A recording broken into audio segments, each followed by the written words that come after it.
Ya pemirsa, kabar pahit mengawali bulan Juli di mana sektor manufaktur Indonesia mulai melemah. Aktivitas industri pengolahan yang selama ini menjadi tulang punggung pertumbuhan ekonomi kembali masuk ke fase kontraksi. Untuk saat ini sektor manufaktur tidak sedang baik-baik saja. Dan jika kondisi ini tidak segera diatasi, maka resiko pertumbuhan yang melambat dan tingkat pengangguran yang naik menjadi semakin nyata. Seperti apa selengkapnya kita bahas bersama dalam Manufaktur Lesu, Pekerja Madesu. Kita langsung lihat ke slide yang pertama. Di mana pemirsa, slide yang Anda lihat ini adalah data Purchasing Managers Index atau PMI yang dirilis oleh S&P Global pada Selasa kemarin.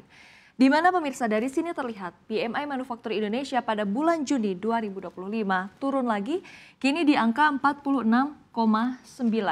Yang berada di bawah batas netral 5, yang dimana pemirsa, jika di atas artinya ekspansi, jika ke bawah artinya menunjukkan pelemahan aktivitas industri. Ini bukan sekali dua kali terjadi, kondisi ini sudah terjadi selama 2 bulan berturut-turut. Anda bisa lihat secara langsung begitu ya. Di mana sebelumnya PMI sudah terkontraksi sebesar 46,7 pada bulan April, kemudian 47,4 di bulan Mei, dan kini berlanjut di bulan Juni. Indeks PMI Juni yang juga merupakan yang terendah sejak April 2025. Jika kita melihat lagi ke belakang pemirsa setelah April 2025 begitu ya, level PMI Manufaktur Juni tahun ini adalah yang terendah sejak Agustus 2021.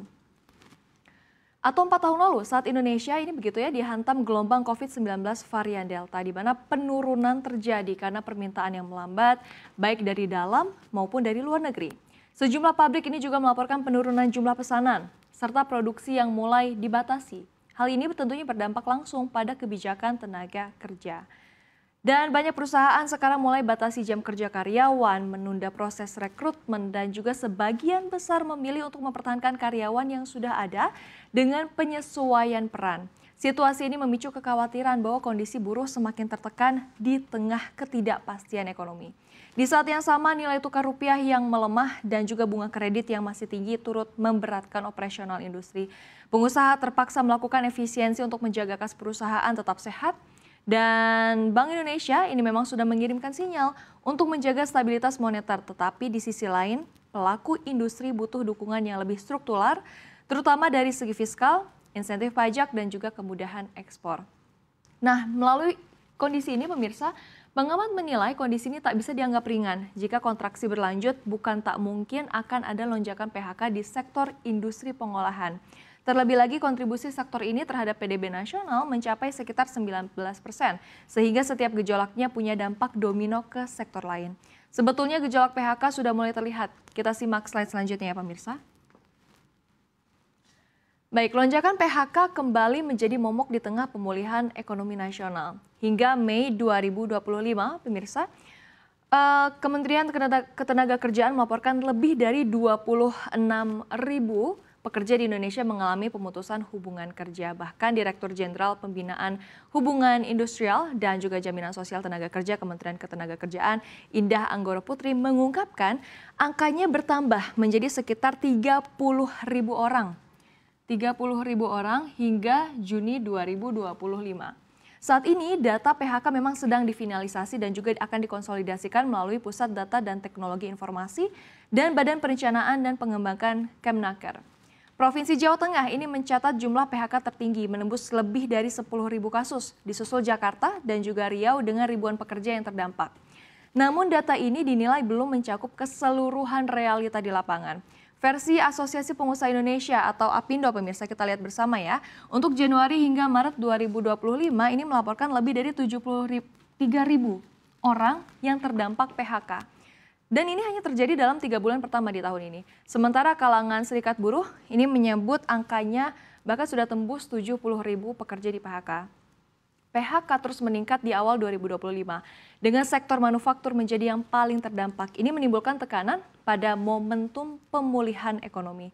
Terlebih banyaknya selisih data, pemirsa Anda bisa lihat begitu ya, data dari Kemnaker, kemudian ini data dari Kemnaker dari Januari hingga April 2025, kemudian Kemnaker hingga 20 Mei 2025 dengan data APindo dan juga kelompok buruh.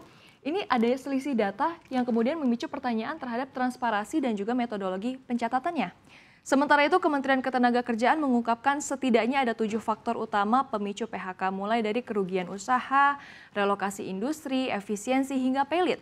Situasi ini mendorong desakan publik agar pemerintah bertindak lebih cepat. Lonjakan PHK ini menunjukkan bahwa pemulihan ekonomi belum merata. Di tengah tekanan global, melemahnya sektor industri dalam negeri masih menjadi pekerjaan rumah besar tentunya ya bagi pemerintah. Dan selanjutnya pemirsa, kita simak juga seberapa besar sebetulnya kontribusi manufaktur terhadap ekonomi Indonesia. Baik, nah ini adalah di 5 lapangan usaha dengan kontribusi terbesar terhadap ekonomi. Yakni ada, kita lihat, industri pengolahan, industri perdagangan, kemudian juga ada pertanian dan konstruksi. Keempat industri ini pemirsa, di mana distribusinya cukup besar terhadap pertumbuhan ekonomi di Indonesia. Untuk industri pengolahan sendiri di 19,25%.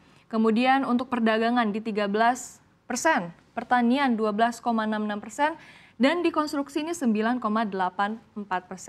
Nah, dari 4 sektor ini pemirsa, pertumbuhannya secara tahunan cukup besar atau ada sisi yang positif begitu ya. Pertumbuhannya cukup oke secara tahunan atau secara year on year.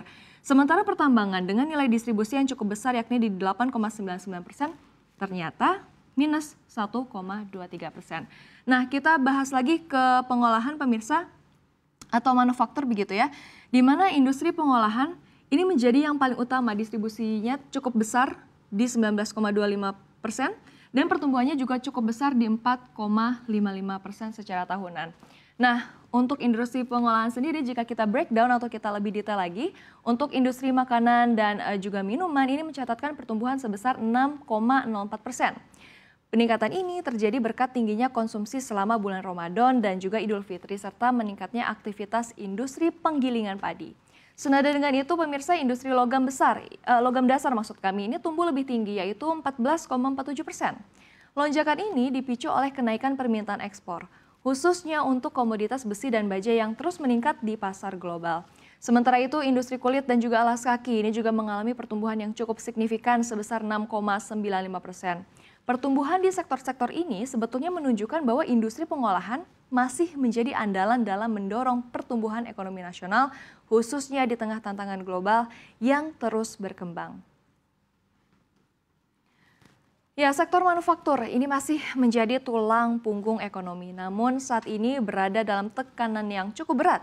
Jika kontraksi tak segera ditanggulangi, resiko lonjakan pengangguran dan juga pelemahan daya saing ini akan semakin sulit untuk dihindari. Pemerintah perlu bertindak cepat, bukan hanya menjaga stabilitas, tetapi juga memastikan kebangkitan industri berjalan dengan nyata.